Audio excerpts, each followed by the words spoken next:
السلام عليكم ورحمة الله وبركاته. الحمد لله نحمده ونستعينه ونستغفره ونؤمن به ونتوكل عليه ونعوذ بالله من شرور أنفسنا ومن سيئات أعمالنا من يهده الله فلا مضل له ومن يضلله فلا هادي له ونشهد أن لا إله إلا الله وحده لا شريك له ونشهد أن سيدنا مولانا محمدا عبده ورسوله الذي أرسله الله تعالى بالحق بشيرا ونذيرا وداعيا إلى الله بإذنه وسراجا منيرا أما بعد فأعوذ بالله من الشيطان الرجيم بسم الله الرحمن الرحيم يا أيها الذين آمنوا كتب عليكم الصيام كما كتب على الذين من قبلكم لعلكم تتقون وقال تعالى وسارعوا إلى مغفرة من ربكم وجنة عرضها السماوات والأرض أعدت للمتقين وقال النبي صلى الله عليه وسلم من صام رمضان إيمانا واحتسابا غفر له ما تقدم من ذنبه ومن قام رمضان إيمانا واحتسابا غفر له ما تقدم من ذنبه إلى آخر الحديث أو كما قال النبي عليه الصلاة والسلام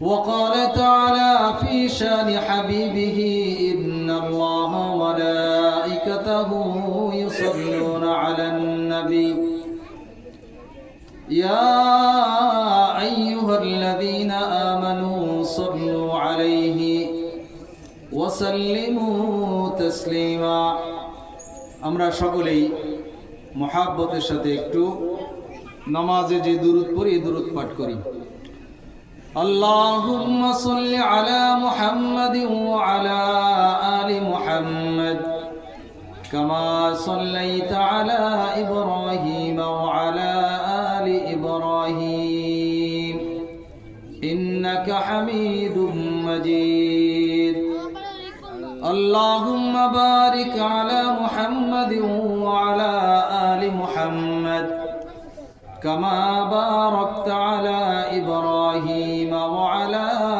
آل إبراهيم إنك حميد مجيد بلغ العلا بكماله كشف الدجى بجماله حسنت جميع خصاله صلوا عليه وآله الحمد لمن قدر خيرا وخبالا الحمد لمن قدر خيرا وخبالا والشكر لمن صور حسنا وجمالا والشكر لمن صور حسنا وجمالا فرد صمد عن صفة الخلق بريء رب أزلي خلق الخلق كمالا رب أزلي خلق الخلق كمالا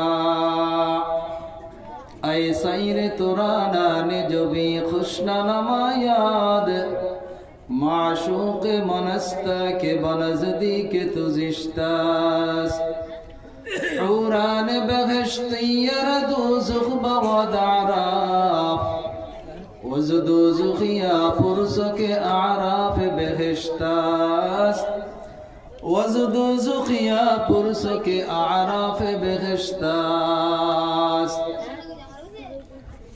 আলহামদুলিল্লাহ আল ইসলাহ জাকারিয়া মাদ্রাসার উদ্যোগে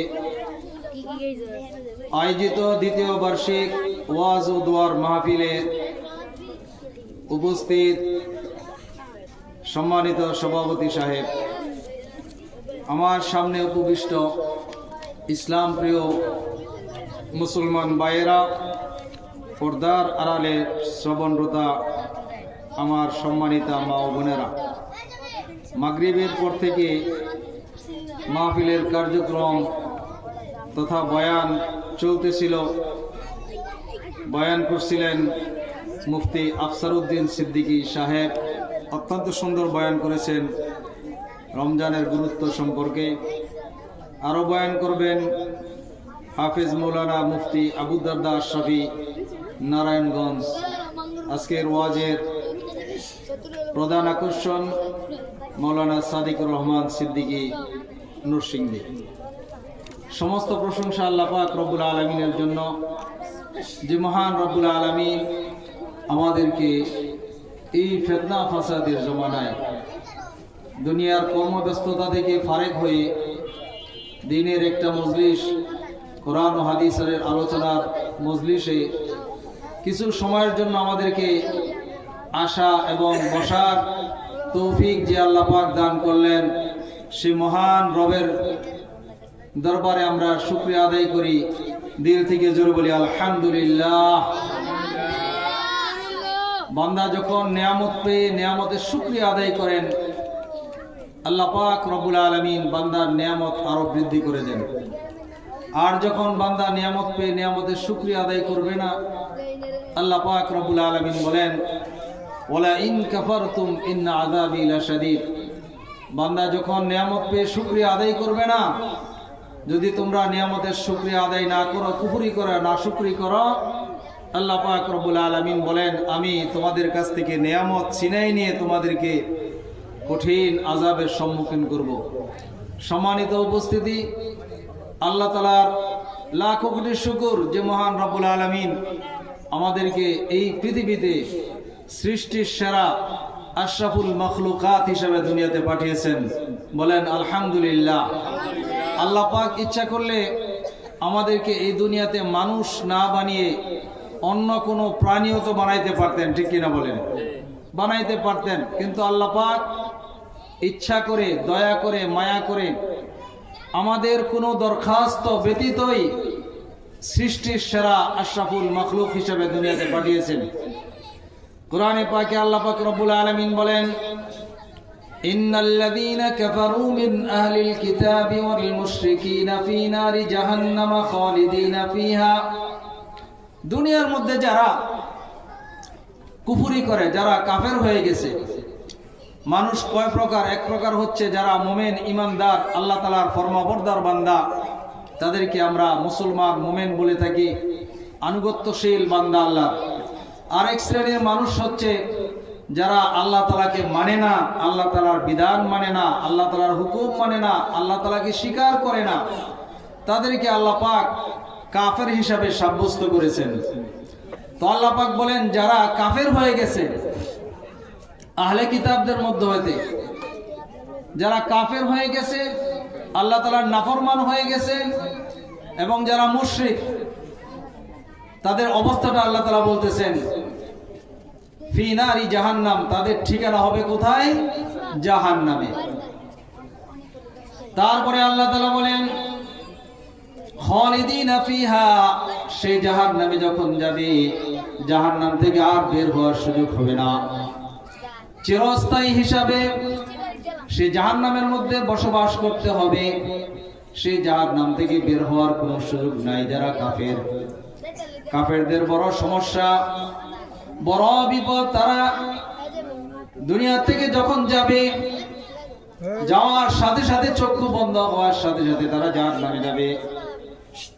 আর তাদের ব্যাপারে আল্লাহ তাআলা বলেছেন, উলাইকা হুম শাররুল বারিয়া, যারা কাফের হয়ে গেছে মানুষদের মধ্যে হইতে তারা হচ্ছে সৃষ্টির মধ্যে সবচেয়ে নিকৃষ্ট। যারা কাফের তারা সৃষ্টির নিকৃষ্টতম। সেই নিকৃষ্টতম কোন পর্যায়ের হইতে পারে? আমরা নিকৃষ্ট প্রাণী বলতে কুকুর, শূকর এইগুলি বুঝি, ঠিক কিনা বলেন? কুকুর, শূকর যেগুলির কোনো মূল্য, যেগুলির কোনো দাম মানুষের মধ্যে নাই। গরু, ছাগল মানুষ আন্তরিকতার সাথে মায়া করে, মহাব্বত করে, ভালোবেসে লালন পালন করে। কিন্তু কুকুর, শূকর এগুলি কোনো মুসলমান লালন পালন করে না, ঠিক কিনা বলেন? তো আল্লাহ তাআলা বলেন, যারা কাফের হয়ে গেছে, যারা আল্লাহ তাআলার নাফরমান, যারা আল্লাহ তাআলাকে মানবে না, যারা আল্লাহর বিধান মোতাবেক জীবন যাপন করবে না, আমার ভাইরা, তাদের ব্যাপারে আল্লাহ ঘোষণা করেছেন তারা হচ্ছে সৃষ্টির নিকৃষ্ট। এই নিকৃষ্টটা কোন পর্যায়ের আমরা যদি একটু চিন্তা করি, তাহলে নিকৃষ্ট প্রাণীদের মধ্যে কুকুর এবং শূকর একটা নিকৃষ্ট প্রাণী। যারা আল্লাহর দুনিয়াতে আল্লাহর বিধান মানবে না, আল্লাহর হুকুম মানবে না, আল্লাহ তাআলাকে সিজদা করবে না, কুফরি করবে, আল্লাহ তাআলাকে স্বীকার করবে না, আল্লাহ তাআলা বলেন তারা হচ্ছে সৃষ্টির মধ্যে সবচেয়ে নিকৃষ্টতম জাতি। তারপরে আল্লাহ বলেন, ইন্নাল্লাযীনা আমানু ওয়া আমিলুস সালিহাত উলাইকা হুম খায়রুল বারিয়া। আরেক প্রকার সৃষ্টি হচ্ছে মানুষের মধ্যে আরেকটা প্রকার, যারা ঈমান এনেছে, আল্লাহ তাআলার উপরে বিশ্বাস স্থাপন করেছে, মুসলমান হয়েছে, আল্লাহর সামনে আনুগত্যতার জীবন যাপন করেছে, আমলে সালেহ করেছে, ঈমান আনার পরে নেক আমল করেছে। আমার ভাইয়েরা, আমার মা বোনেরা, খুব মনোযোগ সহকারে শুনেন। আল্লাহ পাক রব্বুল আলামিন তাদের ব্যাপারে বলেছেন, উলাইকা হুম খায়রুল বারিয়া, তারা হচ্ছে সৃষ্টির মধ্যে সবচেয়ে উৎকৃষ্ট জাতি। বলেন সুবহানাল্লাহ। যারা আল্লাহ তাআলার হুকুম মানবে, যারা আল্লাহ তাআলার বিধান মানবে, তারা হচ্ছে সৃষ্টির শ্রেষ্ঠ। এখন এই সৃষ্টির শ্রেষ্ঠতম কি জিনিস? আমরা ফেরেশতা দেখি নাই। ফেরেশতা কি আমরা দেখছি? বলেন। ফেরেশতা আমরা দেখি নাই, কিন্তু ফেরেশতা সম্পর্কে আমাদের একটা ঈমান আছে, বিশ্বাস আছে যে আল্লাহ তাআলার সৃষ্টির মধ্যে একটা সৃষ্টি, একটা মাখলুক হচ্ছে ফেরেশতা, ঠিক কিনা বলেন?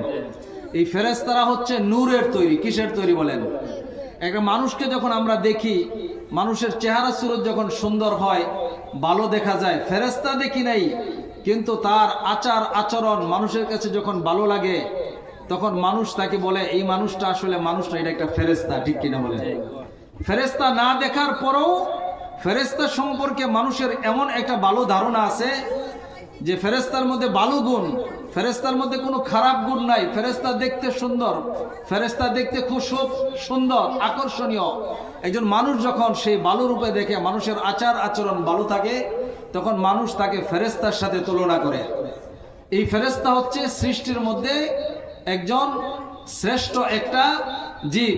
তো আল্লাহ তাআলা বলেন, যারা ঈমান আনার পরে নেক আমল করবে, আল্লাহ পাক রব্বুল আলামিন ঘোষণা করেছেন তারা হচ্ছে সৃষ্টির শ্রেষ্ঠ।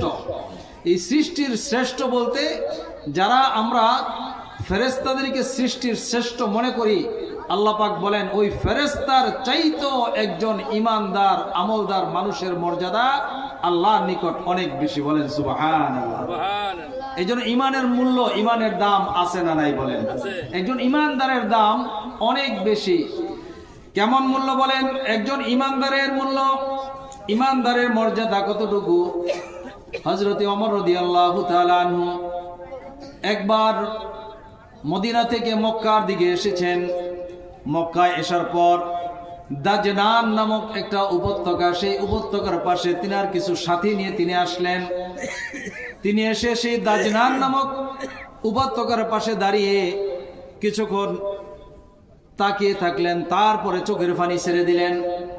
সাহাবীরা বললেন, হে আমিরুল মুমিনিন, কি কারণ বুঝতে পারলাম না, কেন এখানে এসে চুপ করে দাঁড়িয়ে রইলেন? কেনই বা আবার চোখের পানি ছেড়ে দিলেন? কিছুই বুঝতে পারলাম না। কি দুঃখ আপনার মনের মধ্যে? কি মনে হয়েছে? কি কষ্ট আপনার মনের মধ্যে? হযরত ওমর রাদিয়াল্লাহু তাআলা আনহু বলেন, হে আমার সাথী ভাইয়েরা, এই যে উপত্যকা দেখতেছো, এই যে বিশাল বড় মাঠটা দেখতেছ, আমি ওমর যখন ইসলাম গ্রহণ করি নাই, আমি যখন ঈমান গ্রহণ করি নাই, ঈমান গ্রহণ করার পূর্বে যখন অমুসলিম ছিলাম, কাফের ছিলাম, আমি এই উপত্যকার মধ্যে মেষ চড়াইতাম, অনেক মেষ, তার রাখালগিরি আমি করতাম। আমার বাবা খাত্তাব এই ময়দানের মধ্যে আমাকে মেষ দিয়া পাঠাইতেন, সকালবেলা পাঠাইতেন, যখন বিকাল বেলায় বাড়িতে যাইতাম, মাঝে মধ্যে আমার বাবা আমাকে গালিগালাজ করতো, এই বলে মেষের পরিচালক হিসাবে তোমাকে দায়িত্ব দিলাম, তুমি কি ধরনের রাখালগিরি করলা, এই মেষগুলির পেট তুমি ভরাইতে পারলা না, তুমি একটা অযোগ্য ছেলে, জীবনে কি করবা, কিছুই করার মতো যোগ্যতা তোমার নাই। হে আমার সাথীরা, আমার সেই কথা মনে পড়ে গেছে যে আমি মেষ চড়াইতাম, আমার বাবা আমাকে গালিগালাজ করতো, আমি মেষ ঠিকঠাক মতো দেখাশোনা করতে পারতাম না। জীবনে কি করব, কি করে আমার জীবন যাপন করব, আমার জীবন কিভাবে অতিবাহিত হবে, এই চিন্তা নিয়ে আমার বাবা আমাকে মাঝে মধ্যে গালিগালাজ করতেন, আর আমিও দু চোখের পানি ফেলতাম, বলার কোনো ভাষা ছিল না। কিন্তু সেই উমর তখন কাফের ছিল, আল্লাহকে চিনত না, আল্লাহর রাসূলকে চিনত না, দিন ইসলাম কি জিনিস বুঝতাম না, কোরআন কি জিনিস বুঝতাম না। যখন ইসলাম গ্রহণ করলাম, ইমানের মতো দৌলত যখন গ্রহণ করলাম, কোরআনের পথ, কোরআনের মতো বাণী যখন গ্রহণ করলাম, আল্লাহর কালাম যখন পড়লাম, আল্লাহ পাক রব্বুল আলামিন এই ইসলামের কারণে, এই ইমানের কারণে, এই কোরআনের কারণে সে রাখাল ছেলে ওমরকে আজকা অর্ধ পৃথিবীর বাদশা বানিয়ে দিয়েছেন। বলেন সুবহানাল্লাহ। ওমর বলতেছেন, এই জন্য আমি কাঁদি যে ওমর রাখাল হিসাবে এই ময়দানে কাজ করত, আজকে সেই ময়দানের আশপাশ যত এলাকা আছে, সমস্ত এলাকার রাজা, সমস্ত এলাকার আমির, সমস্ত এলাকার বাদশা হচ্ছে সেই ওমরটি। এই জন্য আমি কাঁদতেছি। এই জন্য ইমানের দাম অনেক বেশি, ইমানের মর্যাদা অনেক বেশি। মদিনাতে একবার বিশ্বনবী সাল্লাল্লাহু আলাইহি ওয়াসাল্লাম সাহাবায়ে কেরামদেরকে নিয়ে রাস্তায় বের হয়েছেন। রাস্তায় বের হওয়ার পরে দূর থেকে একজন লোক আসতেছে ওটের উপরে সওয়ার হয়ে। নবী করিম সাল্লাল্লাহু আলাইহি ওয়াসাল্লাম সাহাবায়ে কেরামদেরকে বলতেছেন যে ওই যে লোকটা আসতেছে দেখতেছো, এই লোকটা দীর্ঘ পথ অতিক্রম করে আমার কাছে আসতেছে। তিনি এসে জিজ্ঞেস করলেন যে মুহাম্মদ সাল্লাল্লাহু আলাইহি ওয়াসাল্লাম, বলেন সাল্লাল্লাহু আলাইহি ওয়াসাল্লাম, চিনতেছেন না? জিজ্ঞেস করলেন। জিজ্ঞেস করার পরে যখন নবীজির পরিচয় পাইলেন, তখন নবীজির কাছে আসলেন। নবীজি জিজ্ঞেস করলেন, কোথা থেকে এসেছো, কি জন্য এসেছো? তিনি বললেন, ইয়া রাসূলুল্লাহ, দীর্ঘ পথ অতিক্রম করে অনেক সময়, অনেক দিন পর্যন্ত এই ওটের পিঠে সওয়ার হয়ে আমি দীর্ঘ পথ অতিক্রম করে শুধু আপনার সাক্ষাতের জন্য আসছি। কি জন্য সাক্ষাৎ করতে আসছো? ইয়া রাসূলুল্লাহ, আমি শুধু ঈমান শিখার জন্য এসেছি এবং ইসলাম শিখার জন্য এসেছি। ঈমান এবং ইসলাম শিক্ষা দিন আমাকে। নবীজি বললেন, অন্য কোনো উদ্দেশ্য তো নাই? ওই লোকটা বললেন, না, অন্য কোনো উদ্দেশ্য নাই। হুজুর সাল্লাল্লাহু আলাইহি ওয়াসাল্লাম বললেন, তুমি ঈমান এই বিষয়গুলি, আমার চিঠি আসছে, আমার বয়ান ছাড়তে হবে, এই জন্য সংক্ষেপ করতেছি। ঈমানের যে বিষয়গুলি, ঈমান হচ্ছে এই, ঈমানের পরে তোমাকে এই কাজ করতে হবে। ওই লোকটা বললেন, ইয়া রাসূলুল্লাহ, আপনি যতটুকু বলেছেন, নামাজের কথা বলেছেন, রোজার কথা বলেছেন, হজের কথা বলেছেন, যাকাতের কথা বলেছেন, ঈমানের বিষয়, কোরআনের উপরে ঈমান আনতে হবে, ফেরেশতাদের উপরে ঈমান আনতে হবে, আপনার উপরে ঈমান আনতে হবে, পরকালের উপরে ঈমান আনতে হবে, এই সব কিছু আমি বিশ্বাস করলাম। যাহা কিছু বলেছেন তার চেয়ে একটু বেশিও করব না, একটু কম করব না, ইয়া রাসূলুল্লাহ। রাসূল সাল্লাল্লাহু আলাইহি ওয়াসাল্লাম তিনাকে ঈমান শিক্ষা দিয়ে, ইসলাম শিক্ষা দিয়ে, তিনিও ইসলাম শিক্ষা করে ঈমানের দৌলত গ্রহণ করে যখন যাইতেছিলেন, কিছু দূর যাওয়ার পরে ওই লোকটার ওট একটি গর্তের ভিতরে, ইঁদুরের গর্তের ভিতরে ঢুকে যায়। ইঁদুরের গর্তের ভিতরে ঢুকে যাওয়ার পর লোকটা ওটের পিঠ থেকে নিচে পড়ে আহত হয়ে যান। আল্লাহর হাবিব বললেন, যাও তোমরা তোমাদের ভাইকে সাহায্য করো। সাহাবায়ে কেরাম গিয়ে দেখলেন ওই মানুষটা আর দুনিয়াতে নাই, দুনিয়া থেকে বিদায় হয়ে গেছেন। আল্লাহর হাবিব সাল্লাল্লাহু আলাইহি ওয়াসাল্লাম তিনার পাশে গেলেন, গিয়া প্রথমে একটু মুখ এদিক সেদিক ফিরাই নিলেন, তারপরে আবার হাসতেছেন। সাহাবায়ে কেরাম জিজ্ঞেস করলেন, ইয়া রাসূলুল্লাহ, আপনি হাসলেন কেন? আবার ওই সময় মুখটা ফিরাই নিলেন কেন? আল্লাহর হাবিব বলেন, হে আমার সাহাবীরা, আমি যা দেখি তোমরা তা দেখো না, আমি যা বুঝি তোমরা তা বুঝো না। এই যে মানুষটা দীর্ঘ সময় দীর্ঘ পথ অতিক্রম করে আমার কাছে এসেছিল শুধুমাত্র ঈমান গ্রহণ করার জন্য, ইসলাম গ্রহণ করার জন্য, দীর্ঘ পথ অতিক্রম করে আসার সময় ক্ষুধার তাড়নায় এই মানুষটা গাছের লতা পাতা খেয়ে তারপরে এই পর্যন্ত পৌঁছিল। আল্লাহর হাবিব বলেন, তিনি যখন ঈমান গ্রহণ করলেন, ঈমানের মতো দৌলত তিনি যখন গ্রহণ করলেন, ইসলামের মতো গুরুত্বপূর্ণ বিষয়গুলি যখন তিনি মানার জন্য, আমল করার জন্য প্রতিজ্ঞাবদ্ধ হলেন, আমি যা দেখি তোমরা তা দেখো না, আমি দেখতেছি আল্লাহর পক্ষ থেকে আল্লাহর ফেরেশতারা জান্নাতের ফল নিয়ে এসে তার মুখে দিয়ে দিতেছে।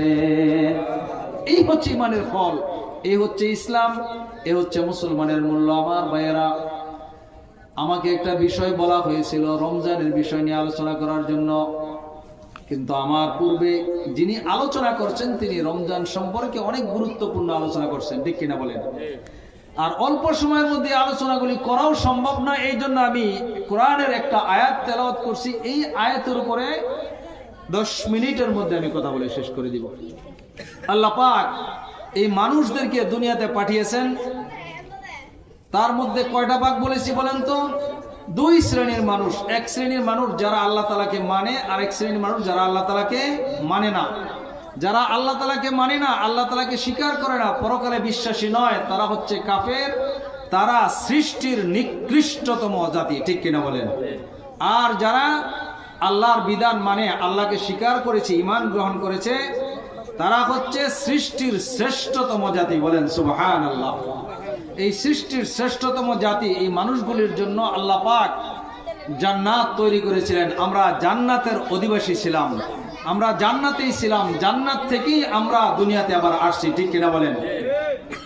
আল্লাহ পাক রব্বুল আলামিন যখন হযরত আদম আলাইহিস সালাতু ওয়াস সালামকে জান্নাতের মধ্যে বসবাসের সুযোগ দান করেছিলেন, তখন একটু ভুলের কারণে আল্লাহ পাক রব্বুল আলামিন তিনাকে আবার বললেন, কুল নাহবিতু মিনহা জামিআ, তোমরা এই জান্নাত থেকে বের হয়ে যাও, দুনিয়াতে যাও তোমরা। ফা ইম্মা ইয়াতিয়ান্নাকুম মিন্নি হুদান ফামান তাবিআ হুদায়া ফালা খাউফুন আলাইহিম ওয়ালা হুম ইয়াহজানুন। আল্লাহ তাআলা বলেন, দুনিয়াতে যাও, দুনিয়াতে যাওয়ার পরে তোমাদের কাছে হেদায়েত যাবে, যে ব্যক্তি এই হেদায়েতের অনুসরণ করবে তার কোনো ভয় নাই, কোনো চিন্তা নাই, সে আবার পুনরায় এই জান্নাতের মধ্যে প্রবেশ করবে, বলেন সুবহানাল্লাহ। হেদায়েতের অনুসরণ করবে যারা, তারা পুনরায় আবার নির্ভয়ে নির্বিঘ্নে এই জান্নাতের মধ্যে প্রবেশ করবে, বলেন সুবহানাল্লাহ। সেই হেদায়েতটা কি? সেই হেদায়েত হচ্ছে কোরআন। সেই হেদায়েতটা কি বলেন? কোরআন। এজন্য আল্লাহ তাআলা বলেন, ইন্নাল্লাযীনা আমানু ওয়া আমিলুস সালিহাতি কানাত লাহুম জান্নাতুল ফিরদাউসি নুজুলা। নিশ্চয়ই যারা ঈমান এনেছে, ঈমান আনার পরে ওয়া আমিলুস সালিহাতি, নেক আমল করেছে, আমলে সালেহ করেছে। নেক আমল বলতে আমরা যা বুঝি 5 ওয়াক্ত নামাজ, রোজা রাখা, হজ করা, যাকাত দেওয়া, তারপরে যত প্রকারের হালাল কাজ আছে হালাল কাজগুলি করা, যত প্রকারের হারাম কাজ আছে হারাম থেকে বিরত থাকা, এইগুলির নাম হচ্ছে আমলে সালেহ।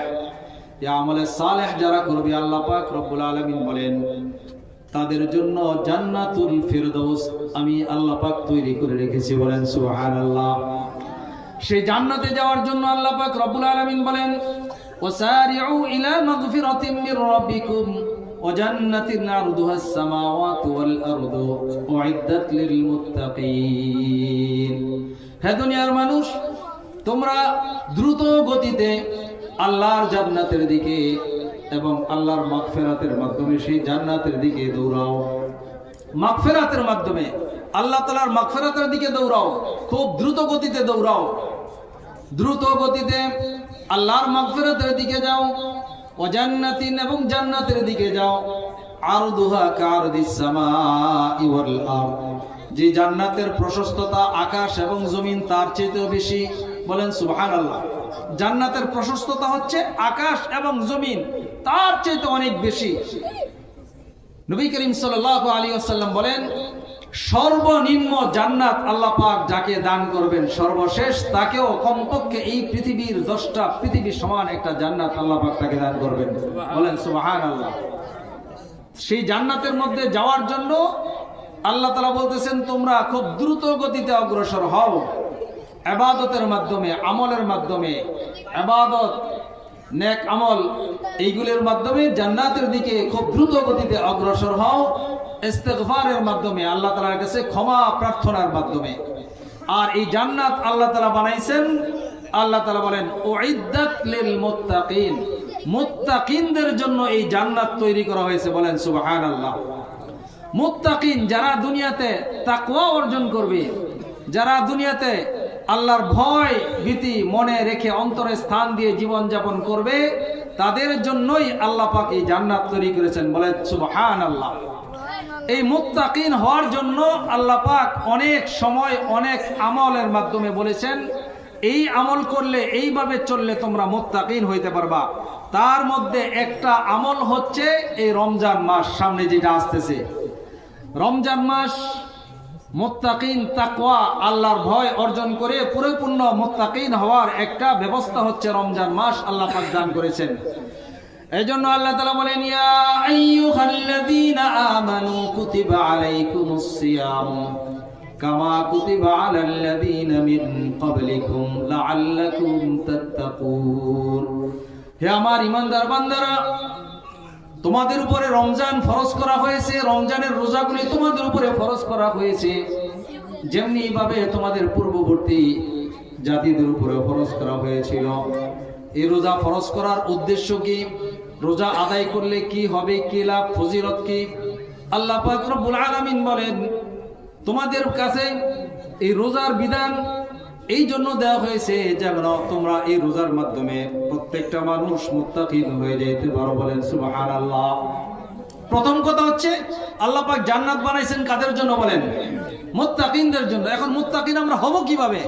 মুত্তাকিন হওয়ার একটা পদ্ধতি হচ্ছে রমজান মাস। এই রমজানে যারা রোজা রাখবে, এই রোজা রাখতে রাখতে তার মধ্যে একটা তাকওয়ার প্র্যাকটিস, মুত্তাকিন হওয়ার একটা সুযোগ আল্লাহ পাক তাকে মুত্তাকিন বানাই দিবেন। লম্বা আলোচনা করা যাবে না, হুজুর চলে আসছেন মনে হয়, আমি শেষ করতেছি।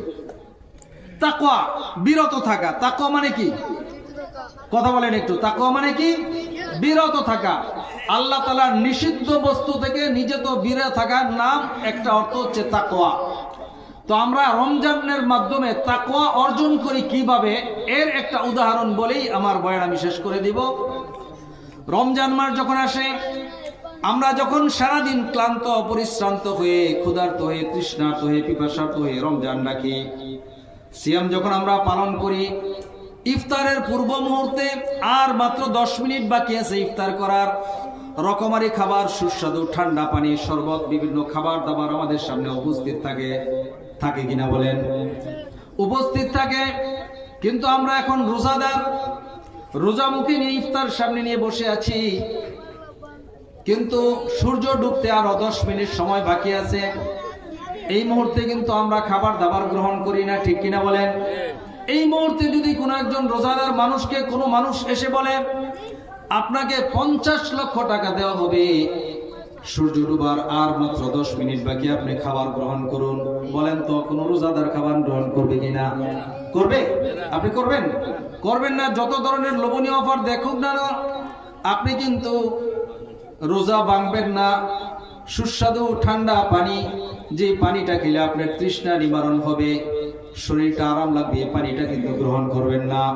ভালো খাবার, ফল আদি উপস্থিত, আপনি কিন্তু এই ফল ফ্রুট আপনি খাবেন না। কারণ কি? আপনার ভয়, আল্লাহর ভয় আপনার অন্তরের মধ্যে আছে, ঠিক কিনা বলেন?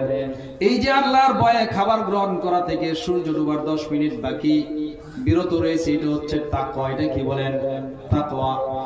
এখন যদি আপনাকে কোনো মানুষ এসে বলে, তুমি খাবার গ্রহণ করো, শরবত গ্রহণ করো, যদি খাবার না খাও তাহলে তোমাকে কিন্তু বুলেট মেরে উড়িয়ে দেওয়া হবে, তোমার জীবন শেষ করে দেওয়া হবে, বলেন তো কোন মুসলমান, কোন ইমানদার সে বুলেটের সামনে পড়ে বুলেটের ভয়ে কখনো কি রোজা ভাঙবে কিনা? ভাঙবে? ভাঙবে না।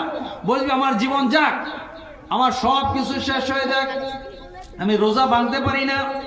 কারণ তার মধ্যে এই চিন্তা চেতনা, এই বিশ্বাস আছে, এই রোজা রাখা অবস্থায় যদি কেউ আমাকে মেরে ফেলে তাহলে আমার ঠিকানা সরাসরি জান্নাত। ঠিক কিনা বলেন?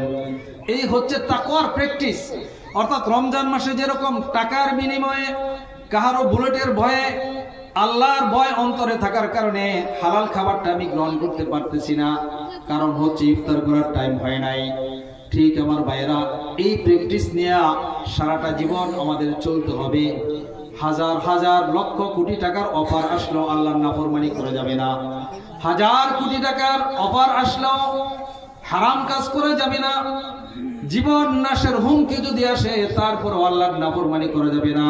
এই রমজানের প্র্যাকটিস তাকওয়া অর্জন করে এই তাকওয়া মোতাবেক সারাটা জীবন যেন অতিবাহিত করতে পারি, এই জন্যই রমজানটাকে আমরা প্র্যাকটিস হিসেবে আল্লাহ পাক দান করেছেন।